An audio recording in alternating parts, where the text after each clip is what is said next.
In Brazil, someone might argue with a neighbor over something small, a wall, noise, or money, and hold resentment for years. But that same person might go out of their way to help a complete stranger, without hesitation and without expecting anything in return. So how can both things exist at the same time? At first, this looks inconsistent or even contradictory, but it is not. It is the result of two different social systems operating at the same time. One governs conflict, the other governs empathy, and they do not always follow the same rules. In close relationships, conflict becomes personal. Neighbors, family members, people you see often. Small issues accumulate over time. Repeated friction builds emotional weight, and over time, resentment forms. Not because the problem is big, but because it is constant. Now compare that to a stranger.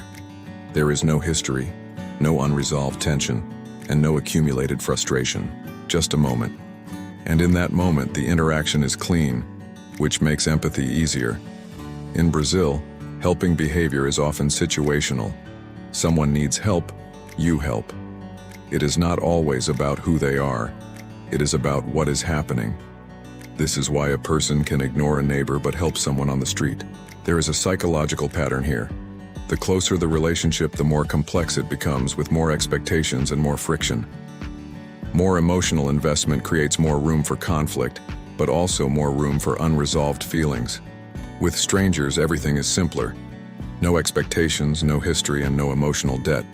So helping becomes easier, cleaner, and almost automatic. In many cultures, consistency defines character. If you are kind to everyone. If you are harsh to everyone. But in Brazil, behavior is more contextual. People do not always act the same way in every situation. This creates something important: emotional complexity. A person can feel resentment toward someone familiar and compassion toward someone unknown. This happens at the same time, without people seeing this as contradictory. This system has strengths: spontaneous kindness, strong empathy in the moment, and a willingness to help. But also weaknesses: long-term resentment, unresolved conflicts, and emotional inconsistency. So when you see a Brazilian being harsh and kind, you are not seeing contradiction. You are seeing two different layers of behavior, one shaped by history, the other shaped by the moment. And understanding that is the key to understanding Brazil. Do you see this kind of behavior elsewhere? Tell us in the comments. Thanks for watching.